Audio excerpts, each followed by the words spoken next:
its nuclear-capable B-52 Stratofortress bombers to Guam, according to U.S. Pacific Air Forces, adding more firepower to the region just hours after North Korean state media mocked President Donald Trump's tweet referencing the size of his nuclear button as the spasm of a lunatic.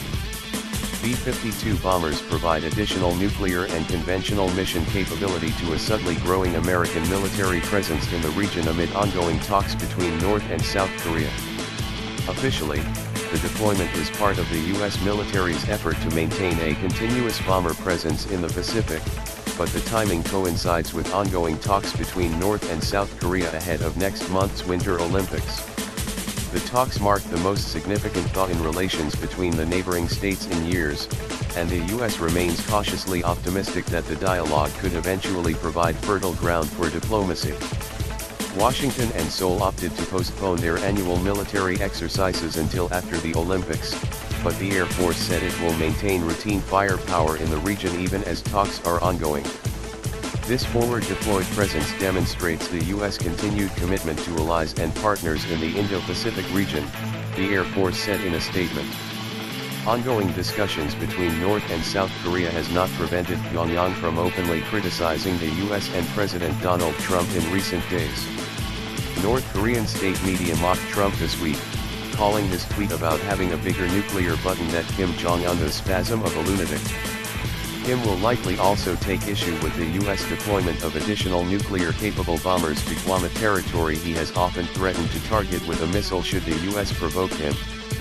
But despite the recent cooling of tensions that has prompted talks between North and South Korea ahead of the Olympics, officials remain aware that Kim Jong-un still refuses to put his nuclear program on the table and understand that previous rounds of diplomacy have failed to bring about either denuclearization or a permanent peace treaty to formally end the Korean War. Hostilities ended with a truce in 1953. Secretary of State Rex Tillerson and allies said Tuesday that the world community must continue to pressure North Korea to change its behavior, warning against complacency amid talks. As Tillerson continues to push for a diplomatic solution, the U.S. military officials is preparing for any conflict scenario by conducting mock missions and training exercises.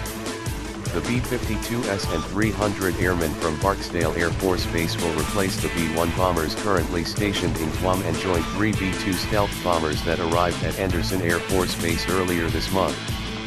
While the B-1 Lancers are scheduled to return to their home base at Ellsworth Air Force Base in South Dakota at the end of the month, the Air Force said that the 3 types of U.S. bombers will overlap in Guam for a few days. The highly versatile, supersonic B-1 is considered the backbone of the U.S. long-range bomber fleet and carries the largest conventional payload of any aircraft in the U.S. Air Force. But while it packs a punch, the B-1 remains disarmed of nuclear weapons unlike the B-52 and B-2. Defense Secretary James Mattis and other Pentagon officials have long warned that a military conflict with North Korea would yield devastating consequences and any strike option should only be considered once diplomacy is no longer possible.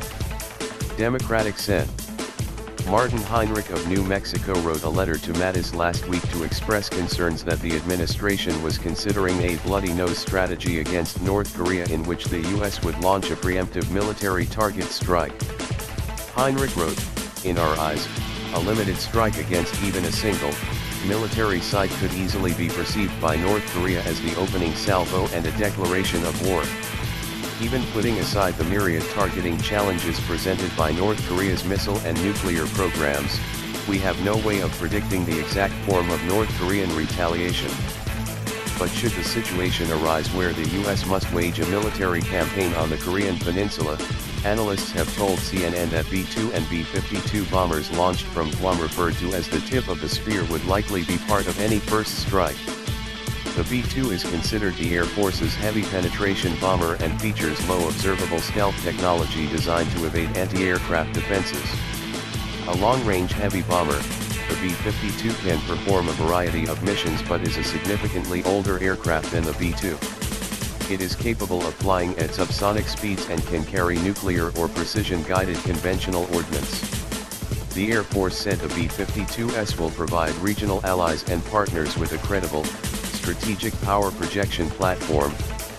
Additional bombers are not the only pieces of U.S. military hardware to arrive in the Pacific in recent weeks.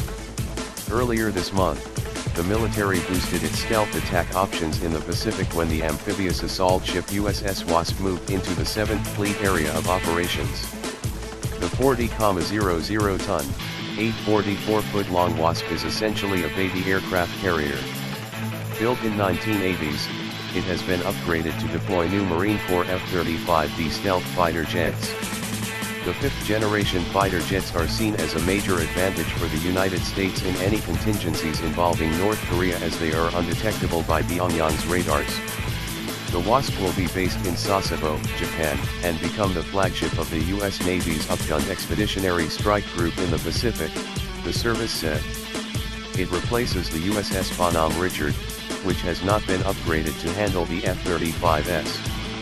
Meanwhile, more than 6,000 sailors assigned to the Carl Vinson Strike Group left San Diego earlier this month for a regularly scheduled deployment to the Western Pacific, according to the U.S. Navy. Led by the 97,000-ton aircraft carrier USS Carl Vinson, the strike group includes a guided missile cruiser and 2 destroyers in addition to the accompanying air wing.